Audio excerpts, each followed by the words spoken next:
ప్రతి ఒక్కరూ సామాజిక బాధ్యతలతో మొక్కలను సంరక్షించుకోవాలని, మొక్కలు నాటడమే కాకుండా వాటిని రక్షించే బాధ్యత తీసుకోవాలని అటవీశాఖ రేంజ్ అధికారి విద్యాసాగర్ తెలిపారు. రామీంపేట మండల కేంద్రంలోని స్వామి వివేకానంద ఆవాస విద్యాలయంలో వనమహోత్సవంలో భాగంగా రామీంపేట ఆధ్వర్యంలో మున్సిపల్ పాలకవర్గం, అటవీశాఖ అధికారులు, మున్సిపల్ అధికారులు మొక్కలు నాటారు. ఈ సందర్భంగా మున్సిపల్ కమిషనర్ రవీందర్, అటవీశాఖ రేంజ్ అధికారి విద్యాసాగర్, మున్సిపల్ కౌన్సిలర్ గజవాడ నాగరాజు మాట్లాడుతూ వన మహోత్సవాన్ని పురస్కరించుకొని పర్యావరణ పరిరక్షణలో భాగంగా మొక్కలు నాటడం జరిగిందని, మొక్కలు నాటడమే కాకుండా వాటిని సంరక్షించుకునే బాధ్యత తీసుకోవాలన్నారు. ఈ కార్యక్రమంలో అటవీశాఖ రేంజ్ అధికారి Vidyasagar, municipal commissioner Ravinder, municipal councillor Bejawada Nagaraj తో పాటు ఇతర కౌన్సిలర్లు, కోఆప్షన్ సభ్యులు, అటవీశాఖ సిబ్బంది పాల్గొన్నారు. పాలక సంఘ పరిధిలోని వివేకానంద ఆవాసంలో ఫారెస్ట్ డిపార్ట్మెంట్ వారి ఆధ్వర్యంలో మరియు కౌన్సిల్ సమక్షంలో మొక్కలు నాటడం కార్యక్రమం నిర్వహించడం జరిగింది. మొక్కల వల్ల అన్ని రకాల ప్రయోజనాలే ఉంటాయి. మొక్కల వల్ల మంచి ఆక్సిజన్ లభిస్తుంది, కార్బన్ డైఆక్సైడ్ అనేది వాతావరణంలో తగ్గుతుంది, గ్లోబల్ వార్మింగ్ని తగ్గిస్తుంది. మొక్కల నుంచి లభించేటువంటి విత్తనాలు, ఫలాలు ప్లస్ పుష్పాలు అన్నీ కూడా ప్రయోజనకరమైనవే.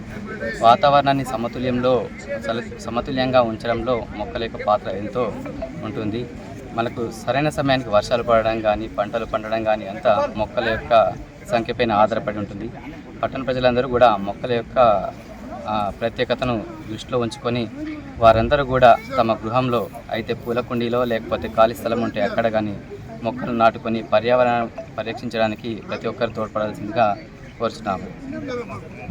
ఈరోజు ఈ స్వామి వివేకానంద ఆవాస విద్యాలయం నందు వనమహోత్సవ కార్యక్రమాన్ని సందర్భాన్ని పురస్కరించుకొని గౌరవ మున్సిపల్ చైర్పర్సన్, వైస్ చైర్పర్సన్, అదే కౌన్సిల్ మెంబర్స్ అందరికీ కూడా స్వాగతం చెప్తూ మా అటవీ శాఖ తరఫున ఇందులో ఈరోజు ప్లాంటింగ్ ప్రోగ్రామ్ చేపట్టడం జరిగింది. వారికి చెప్పగానే వెంబటే స్పందించి రాజుబాయి కానీ వాళ్ళంతా కౌన్సిల్ మెంబర్స్ అందరూ రావడం చాలా సంతోషదాయకం. ఇందులో పెట్టిన మొక్కలు ప్రతి ఒక్కటి సంరక్షించబడుతుంది. ఎందుకంటే తిరుగుల కాంపౌండ్ వాళ్ళు ఉంది కాబట్టి ఎక్కడ పశువుల గ్రేజింగ్ అయ్యే అవకాశం కూడా ఉండదు. కానీ ముఖ్యంగా ఈ కార్యక్రమం చేపట్టడం ముఖ్య ఉద్దేశం ఏంటంటే ప్రజలకు పర్యావరణం పట్ల అవగాహన కల్పించడం. ప్రతి ఒక్కరూ ఒక సామాజిక బాధ్యతగా గుర్తెరిగి ప్రతి ఒక్కరు మొక్కలు నాటి వాటిని సంరక్షించే విధంగా తోడ్పాటు అందిస్తారని కోరుకుంటూ ఈ చదవకాశం కల్పించిన మీకు అందరికీ ధన్యవాదాలు. ఇక్కడ ఎన్ని మొక్కలు నాటారు సార్? వరకు నాటారు. ఇప్పటి వరకు మా రేంజ్ పరిధిలో సుమారు 12,000 మొక్కలు నాటడం జరిగింది. అంటే అటవీ విభాగంలో ఈరోజు మనం ఇక్కడ ఒక సుమారు 100 మొక్కలు నాటడం జరుగుతుంది. కాబట్టి వీటిని కూడా సంరక్షించే విధంగా ఇక్కడ ఈ స్కూల్ యాజమాన్యాన్ని కోరడం జరుగుతుంది. సో ప్రతి ఒక్కరు కూడా ప్రజలలో కూడా అవగాహన కల్పించుకోవాలా. వారి ఇంటి పరిసరాలలో ఎక్కడైతే అక్కడ ఈ మొక్కలు పెంచడం వల్ల స్వచ్ఛమైన వాతావరణం ఏర్పాటు చేసి భావితరాలకు మంచి వాతావరణాన్ని కల్పించే విధంగా మన అందరం తోడ్పాటు అందిస్తామని కోరుకుంటూ థ్యాంక్ యూ సో మచ్.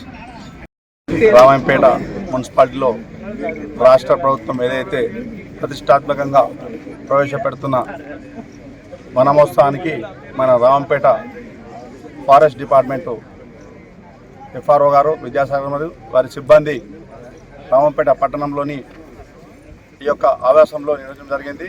దీనికి పర్యావరణం బాగుంటేనే ప్రజల ఆరోగ్యం బాగుంటుంది.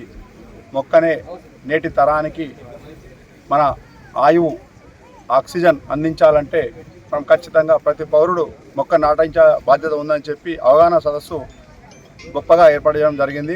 ఎందుకంటే మా యొక్క మెదక్ శాసనసభ్యులు మైనంపల్లి రోహిత్రావు సార్ గారి ఆదేశాల మేరకు మా ఎఫ్ఆర్ఓ గారు, విద్యాసాగర్ గారు ఎంతో కృషి చేయడం జరిగింది. ఎందుకంటే ఏదైతే ఆక్సిజన్ పార్క్ ఉన్నదో రామంపేట మున్సిపాలిటీలో కోమటిపల్లి మెయిన్ రోడ్డుకు మంజూరు చేయాలని చెప్పి సార్ వారి ఆదేశాల మేరకు సార్ స్పందించి వెంటనే దానికి ప్రభుత్వానికి నివేదిక పంపడం జరిగింది. ఎందుకంటే ఇటువంటి ఆఫీసర్స్ మన రామంపేట పట్టణానికి ఎంతో అవసరం. భవిష్యత్ తరాల కోసం ఇక్కడ ఒక ఆక్సిజన్ పార్క్ ఏర్పాటు చేస్తే మనకు ఎన్నో విధాలుగా ప్రజలకు సర్వీస్లో ఉంటుంది. మెయిన్ రోడ్కు ఉంది కాబట్టి మా గౌరవ ఎమ్మెల్యే గారు చెప్పిన ఆదేశాల మేరకు వెంటనే స్పందించి దానికి నివేదిక పంపడం మాకు మంచి సార్ గారి ఒక